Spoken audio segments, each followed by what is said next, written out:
বিস্ফোরক শুভেন্দু অধিকারী, সেই দিকেই নজর রাখছি। বিস্ফোরক রাজ্যের বিরোধী দলনেতা শুভেন্দু অধিকারী হুমায়ুন কবিরের বাংলাদেশ যোগ নিয়ে একেবারে বিস্ফোরক দাবি শুভেন্দুর।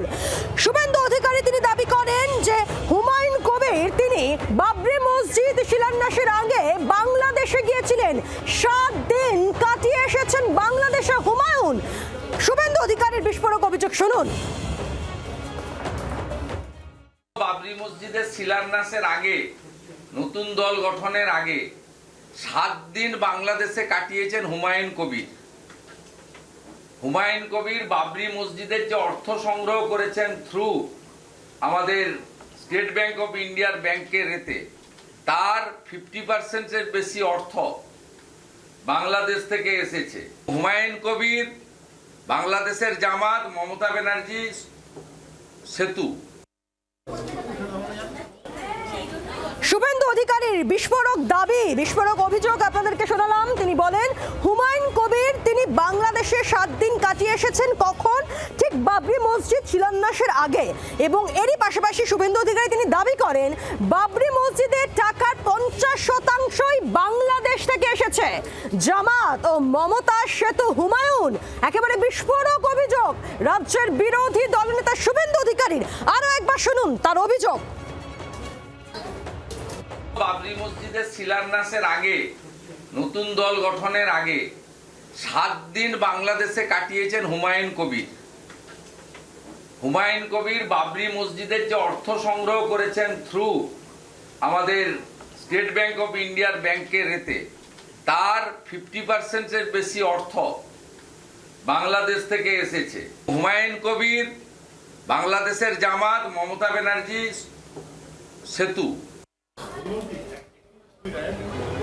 আমরা কথা বলবো, হুমায়ুন কবির আমাদের সঙ্গে রয়েছেন। হুমায়ুন সাহেব, পায়েল বলছে জি 24 ঘন্টার রিজ নিউজ রুম থেকে। শুরুতেই যে বিষয়টা জানবো, হুমায়ুন বাবু আপনাকে নিয়ে যে বিস্ফোরক দাবি করছেন শুভেন্দু অধিকারী যে আপনি নাকি বাংলাদেশে 7 দিন কাটিয়ে এসেছেন এবং বাবরি মসজিদের 50% টাকাই বাংলাদেশ থেকে এনেছেন, এই অভিযোগ শুভেন্দু অধিকারী করছেন। দেখুন, শুভেন্দু বাবুর আগে আপনাদের চ্যানেলের মাধ্যমে বলছি, ওনাকে একটা ভালো কন্যা দেখে ওনার আগে বিবাহর ব্যবস্থা করতে হবে। ওনাকে আগে বিবাহ দিয়ে দিতে হবে একটা ভালো কন্যা দেখে, তাহলে ওনার ওই লিডার অফ দ্য অপোজিশনের পদ চালানো ঠান্ডা মাথায় চালাতে পারবেন।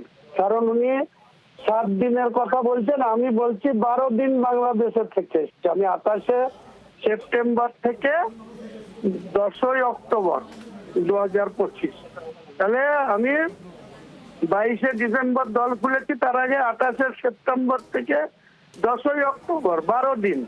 তা ওনাদের সেন্ট্রাল গভর্নমেন্ট আছে, বিদেশ মন্ত্রক আছে, ইডি আছে, সিবিআই আছে, আরো তদন্তকারী সংস্থা আছে। তারা ভালো করে 28শে সেপ্টেম্বর বিকেল 5টায় ঢাকায় গিয়েছে, আর 10ই অক্টোবর ওই ঢাকাতে কেরানীগঞ্জ, নারায়ণগঞ্জ, ঢাকা ধানমন্ডি, কক্সবাজার, খুলনা, রাজশাহী সব ঘুরে আপনার মালদা বর্ডার হয়ে, মেদিনীপুর বর্ডার হয়ে ইন্ডিয়ায় ফিরেছি।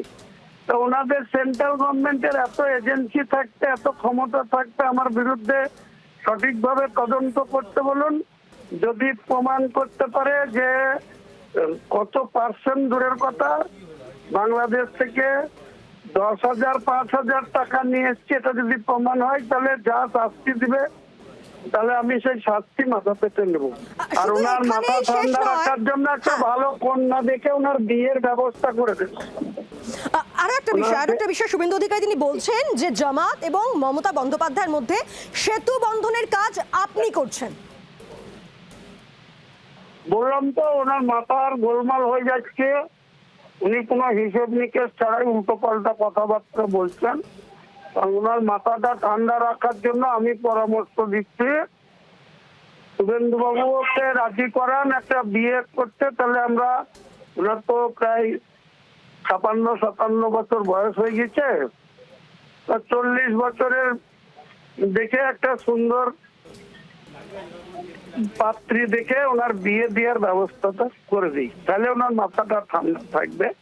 আবল তাবল আপনাকে, কথাবার্তা বলবেন। ধন্যবাদ। আমরা কথা বললাম হুমায়ুন কবিরের সঙ্গে। আমরা কথা বলবো তৃণমূলের রাজ্য সহ সভাপতি জয়প্রকাশ মজুমদার রয়েছেন আমাদের সঙ্গে। জয়প্রকাশ বাবু, শুভেন্দু অধিকারী তিনি দাবি করছেন যে জামাত এবং মমতা বন্দ্যোপাধ্যায়ের মধ্যে সেতু বন্ধনের কাজ করেছেন হুমায়ুন কবির। আপনার প্রতিক্রিয়া? না, উনি বলছেন যে বাংলাদেশ থেকে নাকি টাকা আসছে জামাতের, এখানে 50% টাকা এসছে, এটা শুভেন্দু অধিকারী বলছেন। আচ্ছা, আপনি বলুন তো, বিদেশ থেকে যদি টাকা আসে বা টাকা যায়, সেই বিষয়ে পদক্ষেপ নেওয়ার অধিকার এবং উচিত কার? কেন্দ্রীয় সরকারের। সবাই জানে হাওলা বা অন্যান্য মানি লন্ডারিং এইসব ব্যাপার, যে বিদেশি টাকা যাতে না আসে বা বিদেশে টাকা না যায়, সেটা দেখার দায়িত্ব তো একান্তভাবে কেন্দ্রীয় সরকারের। তাহলে কেন্দ্রীয় সরকার কে চালাচ্ছে? বিজেপি। আর শুভেন্দু অধিকারী জানেন, কেন্দ্রীয় সরকার জানেন না, এটা তো হতে পারে না। তার মানে কি বিজেপিও এর সঙ্গে যুক্ত আছে, শুভেন্দু অধিকারীও যুক্ত আছে? তিনি বলছেন কিন্তু ব্যবস্থা নেওয়ার কথা বলছেন না। যদি কেউ এই ব্যাপারে যুক্ত থাকে, তার জন্য তো ব্যবস্থা নেওয়ার আইন আছে। শুভেন্দু অধিকারী সেসব দিকে যাচ্ছেন না কেন? শুধু হাওয়ায় একটা অভিযোগ উড়িয়ে দিচ্ছেন, যে অভিযোগের তীর নিজেরাই পড়ছেন, থুতু ছুটছেন ওপরে, থুতুটা পড়ছেন নিজের মুখে। ধন্যবাদ। আমরা কথা বললাম জয়প্রকাশ মজুমদারের সঙ্গে। বাংলার আওয়াজ, বাঙালির আবেগ, জি 24 ঘন্টা।